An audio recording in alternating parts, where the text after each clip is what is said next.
Телефон диспетчерской разрывается. Обеспокоенный голос женщины сообщает о дорожно-транспортном происшествии. Со слов свидетеля, есть пострадавшие и пассажиры, зажатые в машине. Времени мало. Спасатели немедленно выезжают на помощь.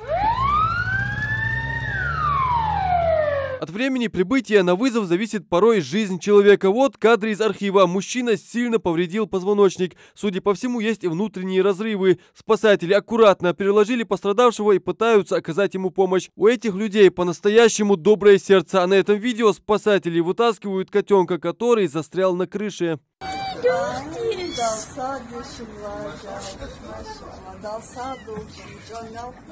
Это будни людей, чья профессия спасать и предупреждать. Сегодня Министерству чрезвычайных ситуаций исполнилось 32 года. И уже традиционно праздник эти сотрудники отмечают в кругу близких по духу. Поздравляю с профессиональным праздником, Днем спасателя, личный состав и ветеранов МЧС России.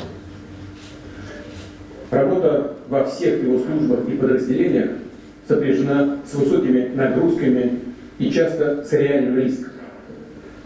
Специалисты МЧС противостоят стихии, ликвидируют последствия техногенных аварий, вступают в борьбу с пожарами.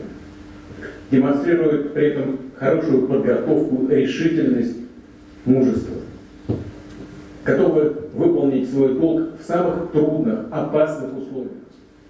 Быстро прийти на помощь всем, кто оказался в беде. Таковы лучшие традиции вашего ведомства.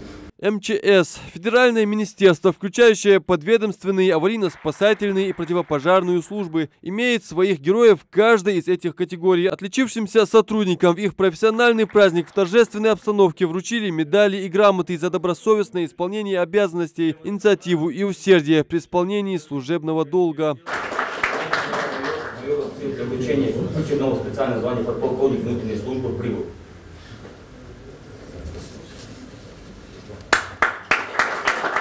Сегодня из актового зала с новыми погонами выйдут 5 сотрудников управления. Им присвоены очередные специальные звания на одну ступень выше. Среди них Магомед Ахциев, уже подполковник внутренней службы. Наше ведомство – это такое ведомство, которое участвует и в специальной военной операции, выполняет задачи по оказанию гуманитарной помощи.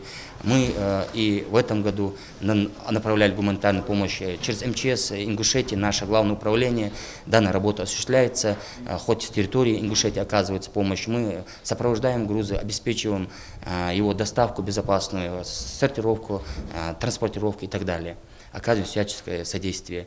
В этой структуре профессионализм всегда сочетается с чувством долга. Сотрудники сразу просят не спрашивать о совершенных ими подвигах. Говорят, это их работа. В моем направлении я старший дознаватель города Магаз. Приходится и в ночное время выезжать на пожары, на случай выезда. Ну, у нас бывают и пожары, и отравление угарным газом, и ложные вызовы бывают. Ну и приходится все эти вызовы обрабатывать. То есть 2 часа, 3 часа ночи приходится вставать и ехать по адресу. Каждый спасатель здесь имеет профессиональное образование и огромный опыт работы за плечами. Среди них спортсмены, кандидаты и мастера спорта. Они отличные психологи, их учат успокаивать пострадавших и обездоленных. Свой профессиональный праздник спасатели желают друг другу самого главного – поменьше чрезвычайных ситуаций.